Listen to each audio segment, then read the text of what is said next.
Hey YouTube, I'm Lucky, and next season of Destiny 2 is right around the corner, and they're going over a bunch of really cool and interesting things that are going to happen in this week's TWAB. And so I want to cover just the bullet points. There was a lot in the TWAB. If you want to read all of it for yourself, of course, it's just on Bungie.net. But I'm going to cover the big stuff here in this video because there is some really cool stuff happening, some really big changes happening in Destiny 2.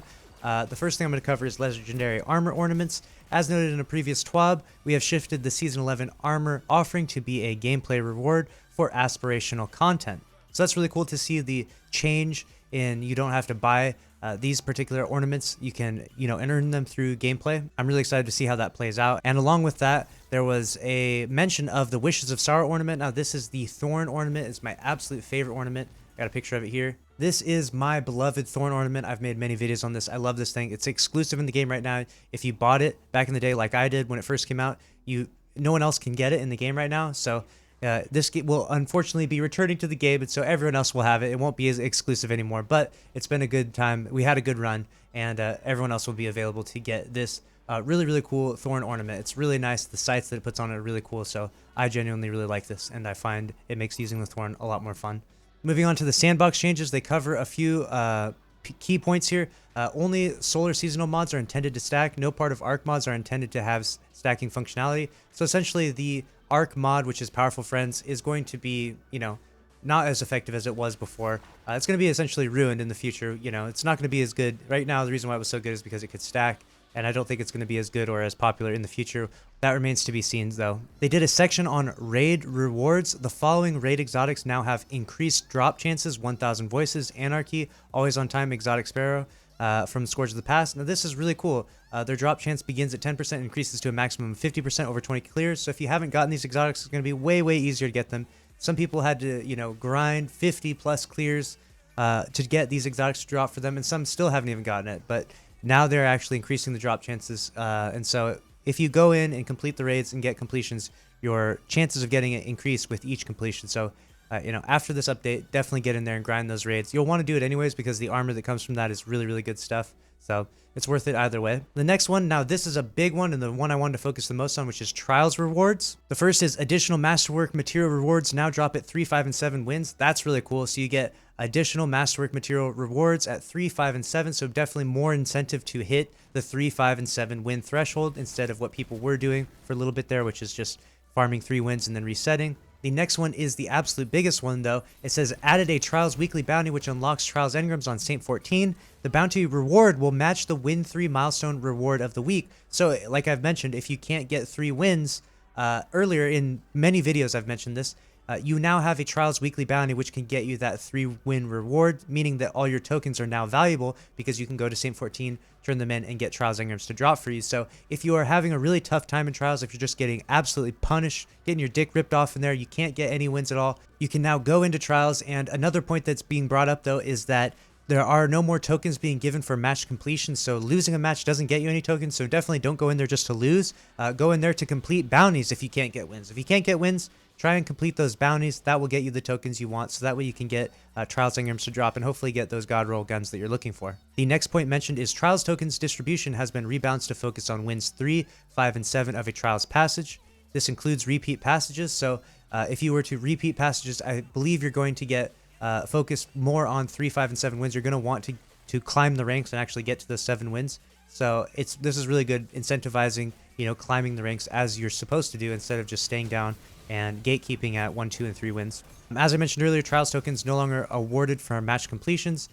Tokens are now granted specifically through wins and bounties, so you gotta win to get tokens or you gotta complete bounties. And if you're having trouble winning, then just complete bounties. It's totally fine. It's totally worth your time to farm, to be in there, to be in Trials at the bottom at 1, 2 wins and just trying to beat bounties. Maybe you win, maybe get some extra tokens, cool. If not, hey, you get your bounties beat, you get tokens dropped to you. And the last point is Passage of Wealth now doubles the bonus Trials tokens earned at 3, 5, and 7 wins in Trials. That's really cool. So the Passage of Wealth will definitely be worth it, especially for those trying to, just get tokens. They're not necessarily going for Flawless. They don't feel like their team is able to get Flawless. You can just pick up a Passage of Wealth, get yourself a bunch of tokens with that one. And they do hint there, have you enjoyed this appetizer? Full course and more coming on June 9th. See you then. So this is just a little taste of what's to come. Obviously, there's going to be a ton of big changes coming in, and I can't wait for the June 9th stream. The next thing they mentioned is that they're going to be doing a full customizable layout for controllers. This is really cool and exciting. This is the point that I really wanted to cover in this video as well, was that controllers having full customization, they actually changed the UI back in Shadowkeep so that the UI of consoles matched that of PC, and now with fully customizable remapping, it seems like Bungie is laying the bricks piece by piece so that there could be crossplay in this game. Now again, I've mentioned this many times before, and so many people always get mad and say, I don't care about crossplay. I don't want that. I don't want to get beat up by PC players. And that's not what crossplay is. I really need to stress this over and over and over again so that way I can get this message out. Crossplay is not PC players beating up on console players in PvP. What crossplay is would be an opt-in or opt-out option that everyone would have. And in doing so, by opting in, you would tap into a bigger player base, you know, the opt-in player base, so that you could find and matchmake activities much faster. This would be exceptionally good for PvE, but it could also work very well for PvP. You don't have to be forced to opt in. It's simply an option that's available there for you. So don't feel like if you do support crossplay inside Destiny 2, you are going to get bullied by mouse and keyboard gods on your console at 30 FPS. Because that's not what the point of it is. The point is to unite the player bases, to fill the playlist even more, because Destiny is kind of a small game. You know, the player base in Destiny is relatively small comparative to other games out there. And so we need to work together as a community, and playing together and having crossplay would be extremely effective for matchmaking and populating playlists so much better. So I don't care who you are or what you think, you should be a fan of crossplay inside Destiny 2. It's a good thing. It's a win-win for everyone.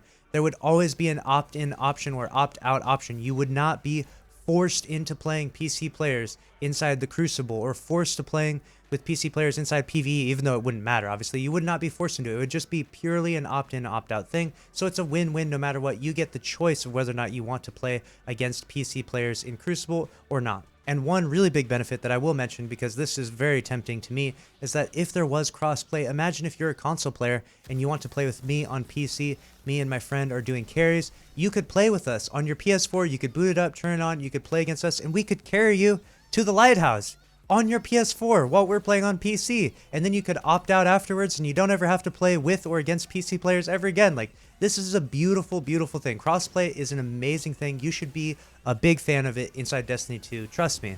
But again, this TWAB does not directly mention or reference crossplay. It just seems like Bungie is laying down the bricks for it, and they're trying to get a feel for the temperature of the community and what they think of it. And I genuinely think that we should be all for this, and we should be super excited for crossplay potentially coming to Destiny 2. And obviously, if it were to come to Destiny 2, it would be really nice if it was on next-gen consoles, because next-gen consoles will hopefully have 60 FPS or higher. And once you have around 60 FPS, playing against PC players, if you had an FOV slider as well, it would be almost a fair playing field. You know, with next-gen consoles and PCs, it's going to be pretty close to a fair playing field, more or less.